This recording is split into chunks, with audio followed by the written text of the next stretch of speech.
Hello, dear students. Good morning to everybody. You are most welcome in English literature and grammar class. Today, we are going to study the literary terms which are prescribed in our syllabus, and such type of questions about dramatic, about literary terms are also asked in our university exams, and in particularly in our first paper of English literature. There are six literary terms are prescribed in our syllabus. So we should prepare these terms from the point of exam. If we complete these terms, we will surely get good marks in our exam. So there are literary terms as dramatic, monologue, paradox, antithesis, free verse, and like so. So today we are going to know about dramatic monologue. What is dramatic monologue, and what are the features of this term, and who are the poets who have used this term in their poetry. So first we need to clear the definitions of dramatic monologue. What is the meaning of dramatic monologue? So dramatic monologue is a literary term, and as the word of dramatic monologue suggests, this is a term this may be the term which is related to drama, but it is not a part of drama. It is not a literary term that is used in dramas, but it is a poem. Dramatic monologue is not a component of a drama, but it is a dramatic lyric, and we can say it is a poetic form. So, dramatic monologue, there are two words in this term, dramatic and monologue. Dramatic, dramatic, the word dramatic is an adjective which is made of the basic word drama, and drama, like we can say, drama is a kind of play, a story which is presented on a stage by some characters, and dialogue is also followed. So, dramatic here, dramatic means sudden and striking of an event in a significant situation. Dramatic, dramatic means we take its meaning here as a sudden and striking of an event in a significant in a specific situation. Any kind of event is described in a particular situation, and the way of presentation of this kind of situation and this kind of event is striking and sudden. So, other word monologue. The word monologue is derived from monologus, which is made of two words, mono and logos. Mono means single, and logos means a speech. So, dramatic monologue means a speech that is uttered by a single person who is apparently not the poet, and this speech is uttered in a specific situation at a critical moment. This speech makes a whole poem.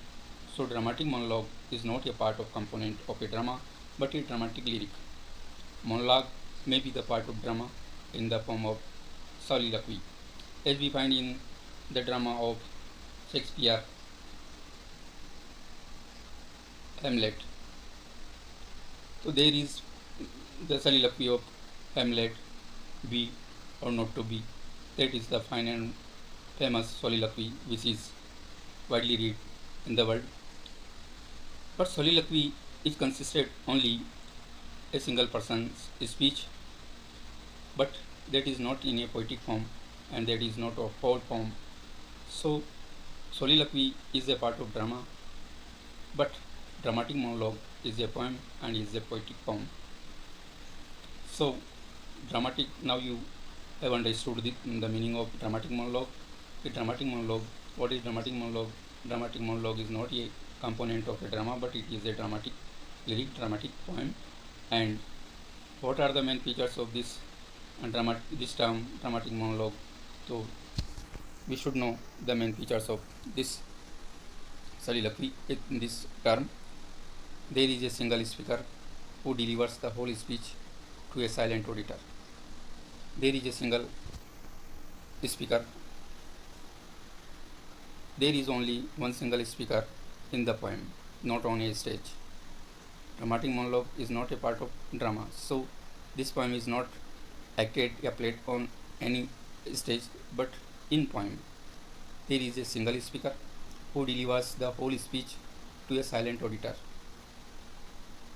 From the first feature, we can understand that there is a single speaker in the poem and who delivers continuously his whole speech in a poetic form and to a silent auditor. It means there is also present as auditor, but this auditor is continuously always be silent in during the period of delivery reciting of the poem. So the first feature you have known. The second feature, the main object of it is to reveal the personality and character of the speakers as well as describe persons of the poem. The main object, main aim of this dramatic monologue. What is the main aim of dramatic monologue which poet want to deliver? Its main object is to highlight the personality and character of speaker, and as well as and along with speaker describe persons of the poem, and the poem that is a speech that is spoken about some persons who is described in poem, who is the main um, personality in the poem. Then the main aim of this dramatic monologue is to reveal the personality and character of speaker himself and as well as the persons who is described in the poem. The person addresses and interacts with one or more other people who what say and do is unknown. The person addresses the speaker who addresses and interacts with one or more other persons. There might be one or more persons who might be present as a audience. So who what say and do, what audience say and do, we are completely unknown about their remark. We only listen to the speaker and his delivered speech. So there are three main features of dramatic monologue. Examples of dramatic monologue. When we, as we have learned what is the definitions of the dramatic monologue and what are the features of dramatic monologue, now we come on the examples of dramatic monologue. Who are the poets who have used this term in their poetry? So first of all comes Robert Browning. Robert Browning was a great Victorian poet. He is also in second number in family popularity after Alfred Lord Tennyson. So during Victorian period, Robert Browning wrote many poems, and most of his poems were written in dramatic monologue. So the credit of invention in any other words, we can say dramatic monologue, this term was highlighted mostly by Robert Browning during the Victorian era. So this term was perfected by the Robert Browning. He used this term in his poem as My Last Duchess. His poem My Last Duchess is widely read as a dramatic monologue.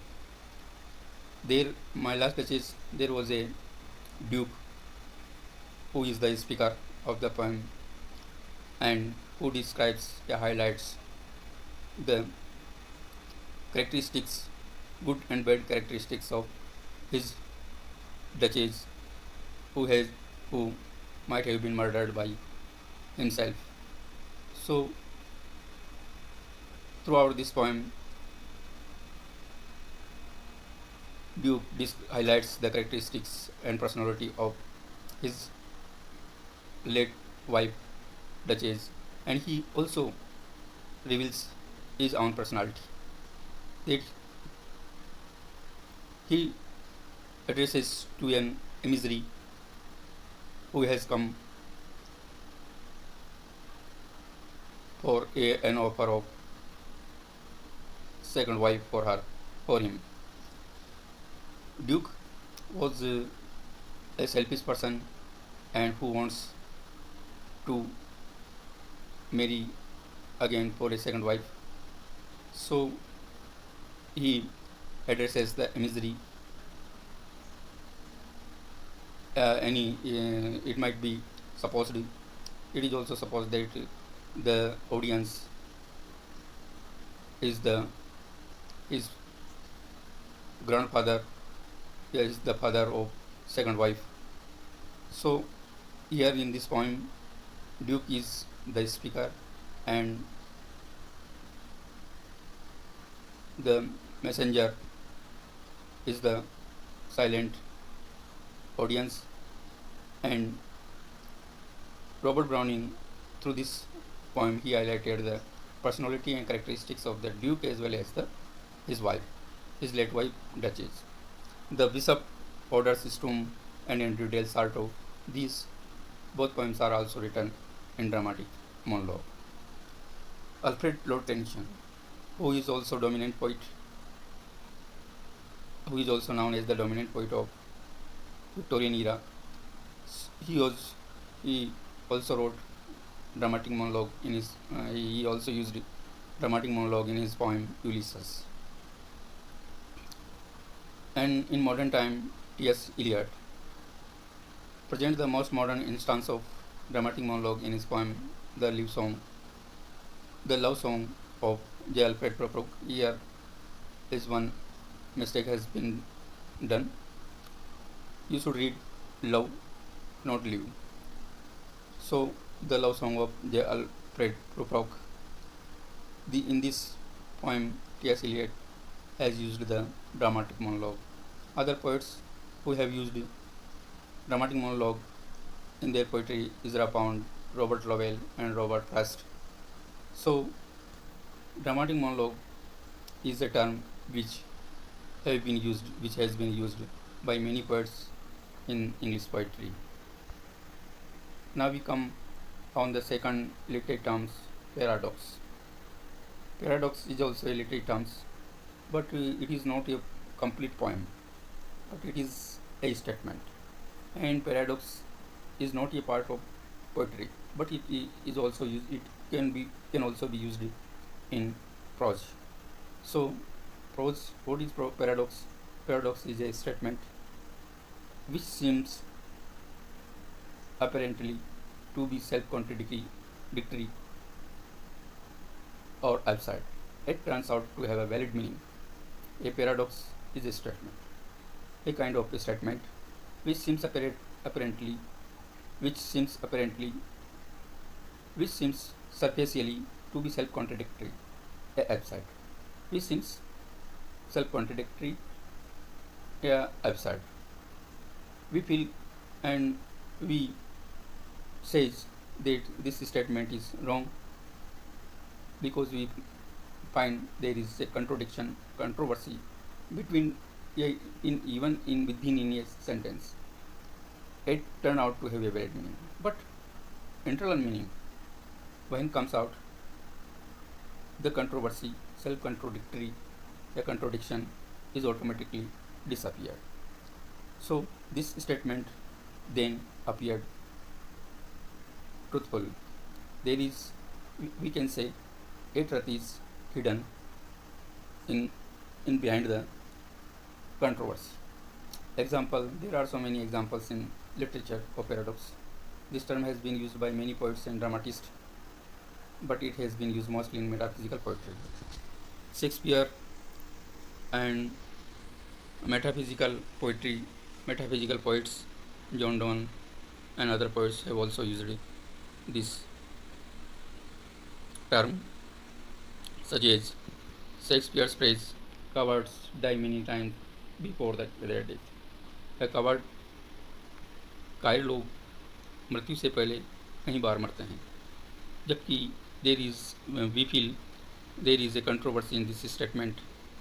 Death comes only one time in our life, yeah, in one's life, but he dies, any coward dies 100 times, many times.